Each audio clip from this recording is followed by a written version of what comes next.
Hey guys, what's going on? It's Jugs, and for the 1,000,076th time, let's try to get this right. So today I'm playing Domination on Jungle, and I'm playing with Saspin. And for anybody who is new to my channel, or for all my subs who I haven't explained this to, don't sub me up, or don't assume that I am somebody famous or somebody noteworthy because I'm running with Saspin. I assure you that's not the case. I'm just a subscriber. He plays with all his subs. I went on his channel and I asked him if he did some kind of live streaming thing, and he was like, no, I don't do that, or something like that. Or I asked him, do you play with your subs? And he said, no, wait, I always play blah, blah, blah. He said, I only play with my subs. And I was like, really? That's pretty cool. So then I asked him, so what do I do what do I have to do so I can play with you? And he told me, just send me a PM over Xbox Live. So I did that, and here we are now. I'm not sure if he accepts any PM. If I were you and you wanted to play with Saspin, I'd go over to one of his videos first and comment saying, can I play with you, or can we get together sometime and play and have sex? No, don't say that. But yeah, so I don't know exactly how long I'm going to be able to keep playing with him. I know there's some kind of rotation that goes into how long he plays with his subs. But while I do have this time, I'm enjoying it, and I gotta say, it's been a blast playing with Saspin. Been a blast playing with Sass. Horrible. Oh my goodness. I swear, throughout this entire commentary, I've done nothing but disappoint myself in my idiocy. So whatever, I'm not gonna do this again. I'm sick of trying this in multiple takes and trying to get it perfect. I'm just gonna put it out there. I'm not a homosexual. If I say something gay like having sex with Saspin, I don't know, the saying get together immediately makes me think of dating a female. So that's why I said that. I have no fantasies of I don't even want to keep talking about it. Anyways, this map, okay, I'm sure you guys are all well aware that when you play on certain maps, on different game types, there'll be extremely different choke points, and players will behave extremely different. And I want to give you guys tips on how to play on this map when you're playing Domination. So you guys all know the A flag, B flag, C flags. When you're spawning at the temples on the A flag, it depends on, it's all situational on whether or not you take this advice, because you could be going against a retarded team or somebody that's really stacked, a really stacked team. So you gotta understand that you gotta judge it for yourself whether or not to take this advice. But understand that the C flag is a dominant spawn. It is the dominant flag to have in possession. So what you want to do, depending on whatever situation you're running, you use your own judgment.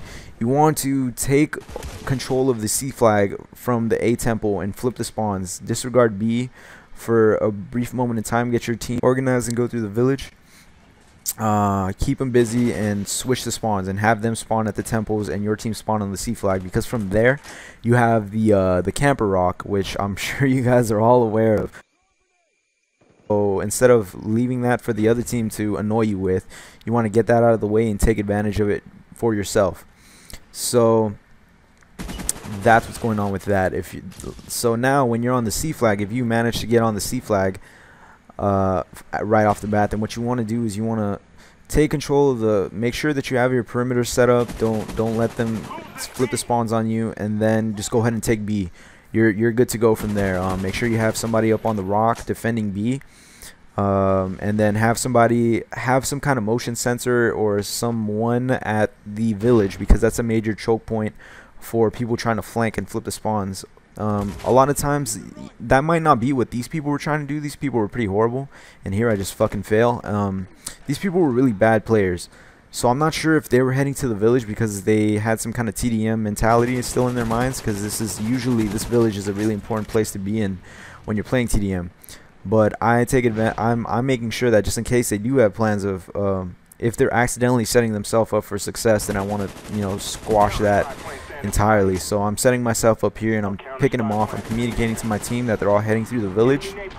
I want to make sure that they don't get through and flank us. And I think it happened somewhere around here where I get taken out and I communicate to Saspin, you know, they're all coming through the village. I think they're trying to flank us, so Saspin goes ahead and tries to set himself up the way that I'm doing right here, but I don't think he was as fortunate. I think he might have been at the wrong place at the wrong time, but he gets taken out, and so I regain control of that.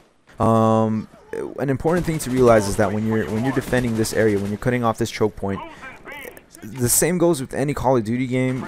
If you're cutting off a choke point, you don't want to be in one spot for too long, because then what happens is you get nade spammed, or people set the reticles on you before they turn the corner, and then just turn the corner and pull the trigger, and you're at an extreme disadvantage, because although you may have cover, that reticle is placed directly on your head and you have to snap onto them. So you don't want to set yourself up for failure. What you want to do is you want to get, I don't know, a few kills, use your judgment whenever you think it's time for you to move. You want to switch to another spot, which is what I do, and I move to the crates, and then I pick them off from the side as they see me, as they think that they're approaching where I should be. And what saves my ass, this guy approaches from behind me. He doesn't even know that I'm there. This guy's completely unaware. And I'm not going to say oblivious. I don't know why YouTubers say oblivious. Like, that's how you pronounce oblivious. And I don't know why they just, you know, rape the hell out of that word by using it so often. But unaware is a good synonym for that. So, hint to YouTubers. Stop saying oblivious. Stop saying all the other words. Okay, I'm not going to go on about that. But counter spy plane saves my ass because this guy doesn't see me, and I go back and I set shop up again, and I'm picking these guys off. I'm making sure that they don't flank us. I just keep taking my own advice. This is where I get my counter spy plane, and this guy does not see where I was shooting from on his radar because I had the counter spy plane up, which is a great perk, because the one counter to Blackbirds, the one counter to Ghost is, it doesn't exactly counter Ghost, but it's something that works on Ghost players, is counter spy plane. So if you're playing TDM, don't run spy plane. If you notice that everybody's running Ghost, run counter spy plane. So yeah, I'm continuing to pick these guys off. I'm making sure that they don't flank us, like I said a million times before, and I get my Blackbird. And I'm not going to go into Blackbirds versus spy planes, but just know that if you're using Blackbirds to get to your higher kill streaks, you're not using it correctly. That's not what it's for. And you're doing yourself a disservice. Use a spy plane with that mentality. But if you're using it because it's a beastly kill streak and it's going to help your whole team out, and you can get to the 8th kill streak with no issues whatsoever, then run Blackbird. As you can see right here, they start spawning all around me, and don't attribute that to bad spawn system. That is not a spawn system issue. That is because my team went up into their spawn, their A flag, trying to speed this game up. I would assume that's why they did it. But if you guys were playing and you guys were going against a team and it was neck and neck, I'd strongly advise you not to do what we did. We were just doing it because I assume it's because we were kicking the shit out of them. So we just wanted to end this game as soon as possible. And yeah. So now I have no more ammo. The game's coming to an end and they're spawning at C. So guarding that village from that angle is not really helpful at all. They're going to be funneling out of C. So I immediately, damn, that guy gets a 5-in-1 napalm. A-Zona, you're a beast, bro. So now I'm looking for a weapon, and this game's coming to a very quick end as they switch the spawns. And I do make it into the final kill cam, which is definitely something nice. So I'll leave you guys to enjoy that, and this has been a pleasure. It's been Jugs.